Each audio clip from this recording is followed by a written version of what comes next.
Bienvenidos a todos, chicos, de nuevo a este maravilloso canal.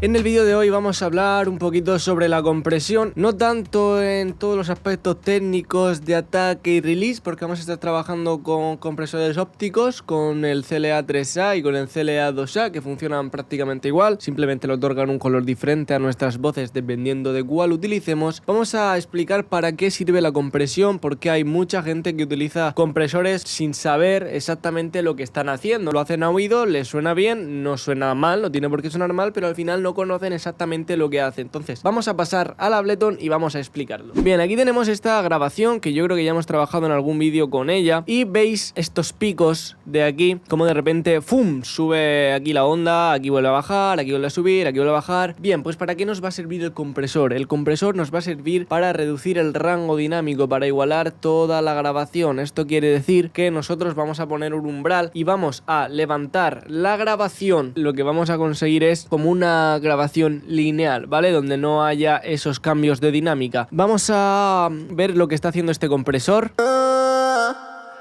¿Cómo estás? Lo quito. ¿Cómo estás? ¿Veis? Cómo ha saturado muchísimo. Porque aquí tiene una reducción bastante fuerte de 7,36.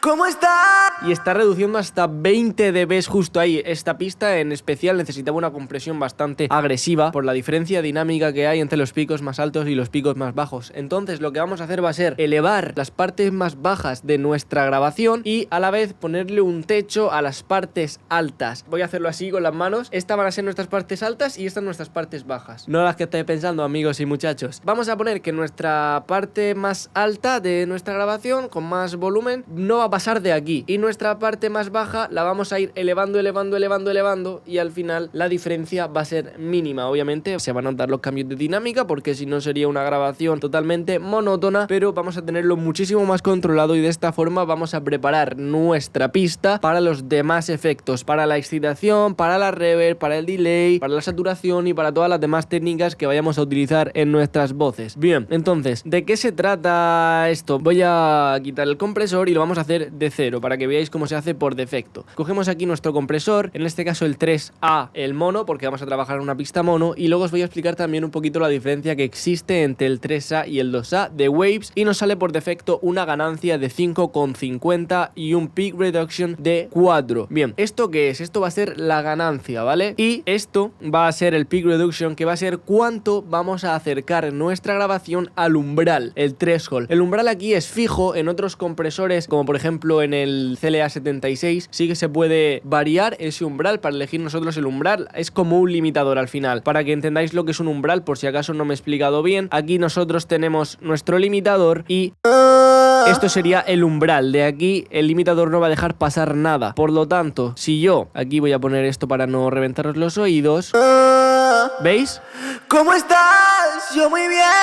Todos esos picos el limitador los echa para abajo, ¿vale? Que eso sería el ratio, ¿de acuerdo? Entonces un compresor es como un limitador al final, pero lo que queremos va a ser igualar y reducir el rango dinámico de nuestra pista. Entonces, como os iba diciendo, aquí tenemos la ganancia, aquí tenemos cuánto vamos a acercar nuestra grabación al umbral, es decir, si esto es el umbral y esta es nuestra grabación, con el peak reduction, cuanto más peak reduction, lo que haríamos sería acercar más nuestra grabación al umbral, por lo tanto se reducirían todavía más los picos que tuviésemos altos. Por ejemplo, este pico, imaginamos que está por aquí, ¿vale? Y nosotros le damos más peak reduction. Conforme le vayamos dando peak reduction, el pico, llegará un momento en el que sobrepase el umbral y eso hará que cuando sobrepasa este umbral, el compresor va a trabajar de la siguiente manera. No va a dejar pasar este pico y aparte le va a bajar el volumen. Entonces, cuando ese pico quiera traspasar el umbral, nuestro compresor lo que va a hacer va a ser no dejarlo pasar y así de esa forma vamos a poder igualar nuestro rango dinámico de una forma muy sencilla. Vamos a ver cómo podríamos trabajar este.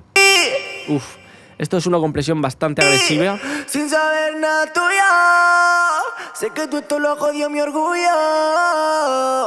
Desde que aquí quizás lo que haría, en vez de darle tanto peak reduction, lo que haría sería bajarle un poco a la ganancia y quitarle un poco de peak. sin saber nada tuyo, sé que tú esto lo jodió mi orgullo.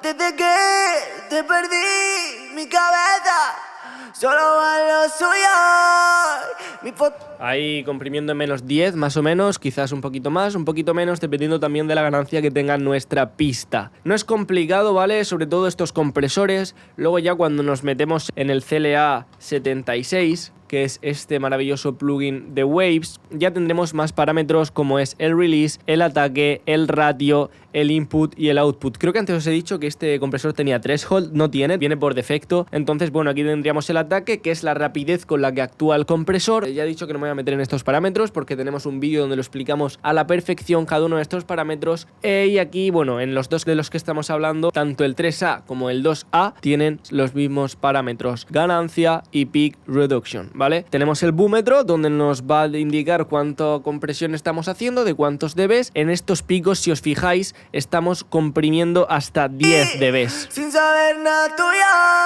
Hasta 15 dBs, es mucho, pero al final cuando hay estos cambios tan radicales de dinámica es mega importante para que no se nos descontrole y tengamos una pista súper descontrolada. Este compresor funciona exactamente igual, lo que pasa que le otorga un color más agresivo a nuestras grabaciones, ¿no? Yo lo utilizo cuando quiero echar sobre todo una voz al frente. El 3A, lo utilizo más para darle más calidez a las voces, más calma, una textura más tranquila, más apaciguada. ¿Y se pueden combinar los dos? Sí, pero al final no lo recomiendo porque depende de los procesos que hagamos también, pero yo con una compresión normalmente finiquito, pocas veces tengo que hacer dos compresiones, pero bueno, si nos lo pide al final la voz, es importante hacerla para que no se nos descontrole, como dije anteriormente. Entonces ya sabemos cómo funciona un compresor, sobre todo estos dos, ya conocemos estos dos compresores a la perfección. Os dejo el link de descarga abajo, son muy sencillos de utilizar y vamos a preparar nuestra pista para el resto de procesos, un poco de ecualización aditiva, para